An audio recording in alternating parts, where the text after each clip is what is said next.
Hello students, today we are going to discuss next topic, next theorem of circle. आज हम लोग वृत्त की नई प्रमेय के बारे में, जो नई प्रमेय बहुत इंपॉर्टेंट प्रमेय है, ये बहुत ही इंपॉर्टेंट थ्योरम है जो कई बार बोर्ड में है और इस थ्योरम से रिलेटेड कई थ्योरम्स आपको आगे भी मिलेंगी। ठीक है, तो देखिएगा इस थ्योरम में इंपॉर्टेंट क्या है। थ्योरम हमारा कहता है कि थ्योरम नंबर 6 है। थ्योरम कहता है the degree measure of an arc of circle. मतलब डिग्री मेजर को बोलते हैं हम लोग केंद्र कोण। डिग्री मेजर क्या बोलते हैं? केंद्र कोण। जो केंद्र कोण क्या होता है? केंद्र कोण वह कोण होता है जो आर्क यानी चाप द्वारा केंद्र पर बनाया जाता है।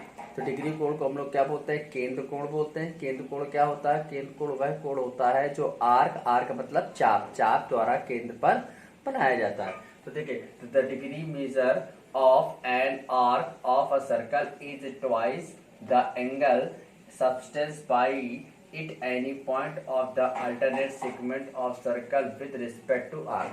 तो कहने का मतलब कि चाप के द्वारा केंद्र पर बनाया गया कोण, चाप के द्वारा केंद्र पर बनाया गया कोण वृत्त की परिधि पर स्थित, चाप के द्वारा केंद्र पर बनाया गया कोण वृत्त की परिधि मतलब होता है सरकमफ्रेंस यानी एनी पॉइंट। ठीक है, सरकमफ्रेंस पर स्थित कोई भी पॉइंट के पर बनाए गए कोण का 2 गुना होता है। अब ये दो बनाया जो कोण है वो भी दोनों ही चाप के द्वारा बनाया जा रहा है। चाप के द्वारा केंद्र पर बनाया जाएगा कोण है और चाप ही के द्वारा परिधि पर बनाया गया कोण है।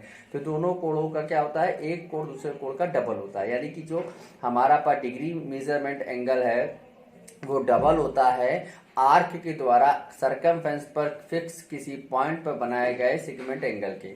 ठीक है, तो देखो जैसे कि मेरे पास ये आर्क है, ये आर्क हो गया। इस आर्क के द्वारा देखो ये सेंटर है, सेंटर पर बनाया गया कोण हो गया। अब यही आर्क, इसी आर्क के द्वारा देखो ये सेगमेंट हो गया, इसके द्वारा बनाया गया कोण।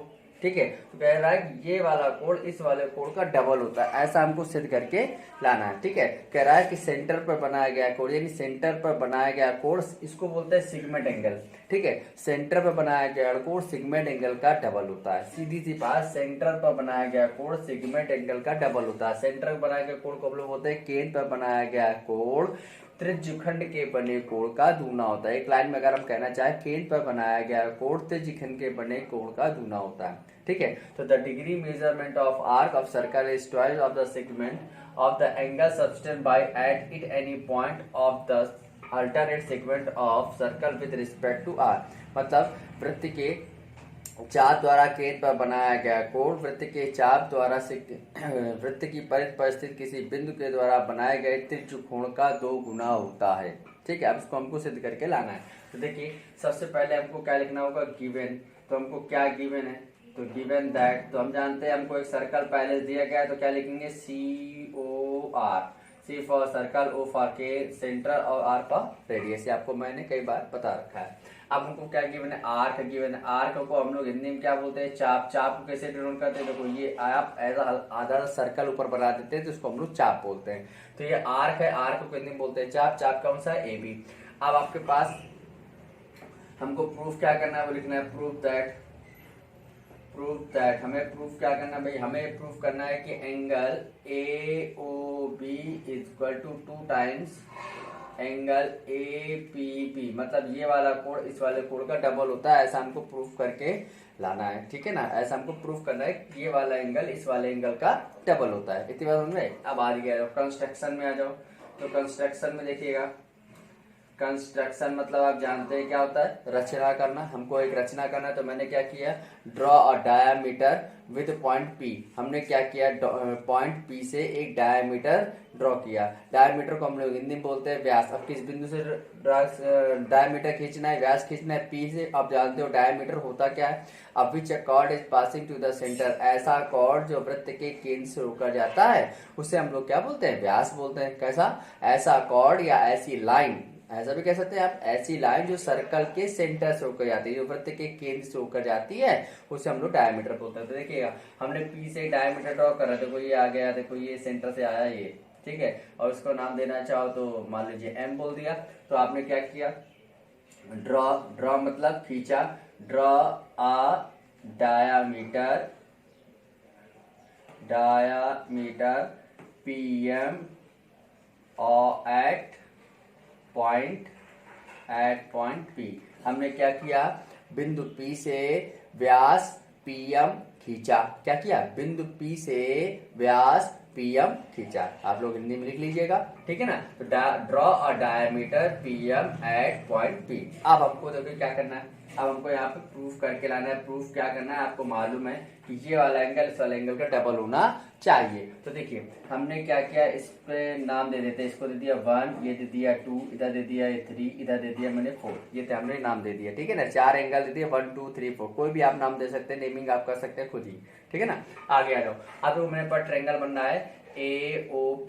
तो हमने ट्रायंगल ले लिया AOP इन त्रिभुज AOP में, ठीक है, त्रिभुज AOP में। तो देखिए आप देख रहे हैं O से मैंने A को मिला रखा है। अगर हम O से A को मिलाते हैं, O क्या है, सेंटर, A क्या है, लोकस पॉइंट, O क्या है, सेंटर, A क्या है, लोकस पॉइंट, O क्या है, केंद्र, P क्या है, बिंदु पथ। तो हमने बताया था केंद्र से बिंदु पथ को ड्रॉ करने वाली लाइन क्या कहलाती है, रेडियस।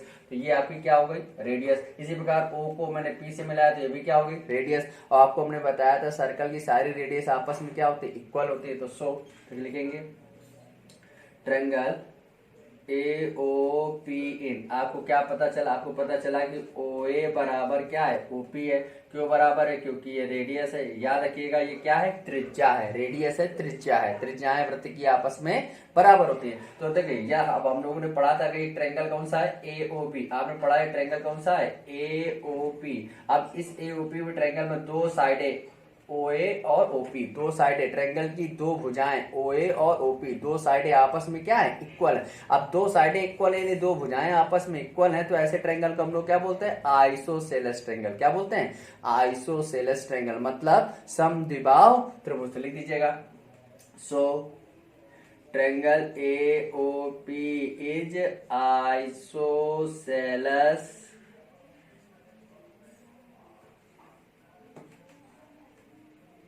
Isosceles triangle. हिंदी में इसको क्या बोलते हैं, समद्विबाहु त्रिभुज, ठीक है। आइसोसेलेस ट्रायंगल का मतलब क्या होता है, ऐसा ट्रायंगल जिसकी दो साइडें और दो एंगल आपस में क्या हो, इक्वल हो। ऐसा ट्रायंगल जिसकी दो साइडें और दो एंगल आपस में क्या होते हैं, इक्वल होते हैं, उसको हम लोग क्या बोलते हैं, आइसोसेलेस ट्रायंगल। तो देखिए अगर ये आइसोसेलेस ट्रायंगल है तो इसका ये वाला एंगल इस वाले एंगल के क्या होगा, इक्वल होगा। ये वाला एंगल, इस वाले एंगल का नाम दे दो मान लो 5, तो 5 वाला एंगल किसके इक्वल होगा, 3 के। तो यहाँ लिख लीजिएगा। So angle 3 is equal to angle 5। इसको इक्वेशन नंबर 1 मान लिया, ठीक है। अब देखो हमने क्या किया, अब देखो ट्रायंगल दिया है तो लगे अगेन दोबारा पुनः अगेन क्या किया, ट्रायंगल AOPN। हमने कौन सा ट्रायंगल ले लिया, AOPN। फिर से ले लिया ट्रायंगल, कौन सा ले लिया हमने, ट्रायंगल AOPN। इसी ट्रायंगल में हमने देखिए आपके पास ट्रायंगल ऐसे बना हुआ है, देखो ये आपका ट्रायंगल बना हुआ है, ये आपका एंगल 1 है, ये एंगल 5 है, ये एंगल 3 है, ये आपके पास P है, ये आपके पास A है, ये आपके पास O है। तो देखो इस ट्रायंगल का ये वाला एंगल कौन सा एंगल कहलाएगा, एक्सटीरियर एंगल। कौन सा, एक्सटीरियर, मतलब बहिष्कोण। एक्सटीरियर एंगल का मतलब क्या बोलते हैं हम लोग, बहिष्कोण। तो हम लोगों ने पढ़ रखा है कि एक्सटीरियर एंगल, लिख देना exterior angle 1 is equal to sum of opposite interior angle. तो एंगल 3 प्लस एंगल 5, मतलब कहने का कि त्रिभुज, किसी त्रिभुज के बहिष्कोण उसके विपरीत अंतः कोणों के योग के बराबर होता है। किसी त्रिभुज का बहिष्कोण उसके विपरीत अंतः कोणों के योग के बराबर होता है। If any triangle exterior angle is always equal to opposite interior angle, ठीक है। If any triangle exterior angle is sum of opposite interior angle, ठीक है। If any triangle exterior angle is sum of opposite interior angle, मतलब किसी त्रिभुज का बहिष्कोण उसके विपरीत अंतः कोणों के योग के बराबर होता है। तो ये बहिष्कोण हो गया और ये इसके विपरीत अंतः कोण हो गया, तो ये इसके योग के बराबर हो गया। तो आपने देखा कि हमारा जो एंगल 5 है किसके बराबर, एंगल 3 के।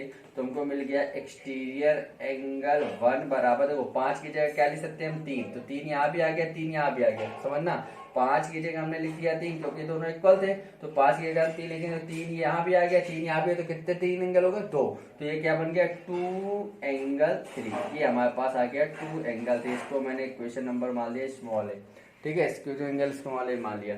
अब आगे बात देखिए, अब हमने क्या किया, यहाँ पर अब दूसरा ट्रायंगल ले लिया, अगेन कौन सा ट्रायंगल ले लिया, अगेन ले रहे हैं भाई, अगेन कौन सा ट्रायंगल ले रहे हैं, ट्रायंगल पीओबी इन।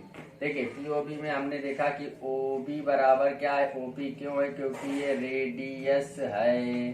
देखिए ये इसके बराबर है, तो ये रेडियस हो गया ना, पीओबी बराबर क्या होगा, रेडियस। अगर रेडियस हो तो ये कौन सा ट्रायंगल कहलाएगा, आइसोसेलेस ट्रायंगल। बार बार लिखने की जरूरत नहीं, यहाँ सिमिलर लगा देंगे, सिमिलरली ये कौन सा ट्रायंगल होगा, आइसोसेलेस ट्रायंगल होगा, तो इसका एंगल ये नाम दे दे 6, तो एंगल 6 बराबर क्या हो गया, एंगल 4। इक्वेशन नंबर ले लीजिएगा तीसरा। इसके बाद इक्वेशन नंबर तीसरा आ गया। अब यहाँ पर फिर ले लेंगे अगेन, यहाँ अगेन आपके पास क्या आ जाएगा, अगेन में देखिएगा आपके पास आ जाएगा, अगेन क्या आ जाएगा आपके पास। अब आपके पास देखिए हमने कौन सा ट्रायंगल है, एक्सटीरियर एंगल लेना पड़ा, तो इसका ट्रायंगल बना लो भाई। तो ये देखिए ऐसे बना हुआ है, ये आपका ऐसे बना हुआ है, ये आपका है पी, ये आपका है ओ, ये आपका है बी, ठीक है। तो देखो ये एंगल आपके पास 2 है, ये एंगल आपके पास 4 है, ये एंगल आपके पास 6 है। फिर property exterior angle 2, exterior angle 2 equal to sum of opposite interior angle, तो sum of opposite interior angle हो गया भाई। इस कोण अपने विपरीत अंतः कोणों के योग के बराबर होता है, अभी मैंने थोड़ी देर पहले बताया था भाई, ये प्रॉपर्टी यहाँ भी लगा दी।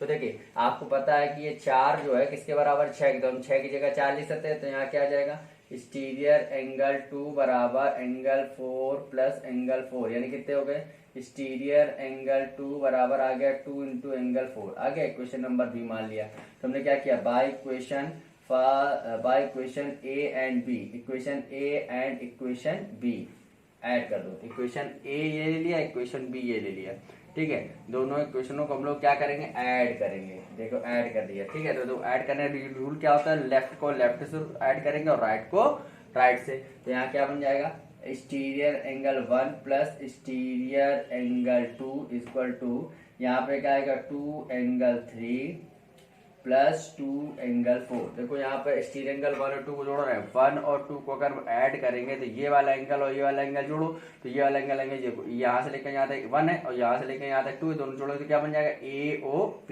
यानी इसका जो सम आएगा उसको हम, उस एंगल का पूरा नाम क्या आएगा, एंगल AOB, ठीक है। दोनों से कॉमन क्या है, हमको 2 कॉमन, तो ब्रैकेट में क्या बचा 3 प्लस 4। आगे आ जाओ, एंगल AOB देखो 2 आ गया। अब देखो 3 ये एंगल है, 4 ये एंगल है, 3 है, 4 को जोड़ोगे तो पूरा एंगल आएगा। इस पूरे एंगल नाम क्या दोगे, APB। तो यहाँ एंगल क्या आ गया, एंगल APB। तो हमको देखो क्या पता चला कि सेंटर पर बना हुआ एंगल अपने सेगमेंट एंगल का डबल होता है। ये आपको प्रूफ हो गया कि जो सेंटर पर हम लोग एंगल ड्रॉ करते हैं वो अपने सेगमेंट एंगल के डबल के इक्वल होता है। बात समझ में आई? इसको एक बार अपने मन से फिर से करिएगा ध्यान से, ठीक है। धन्यवाद।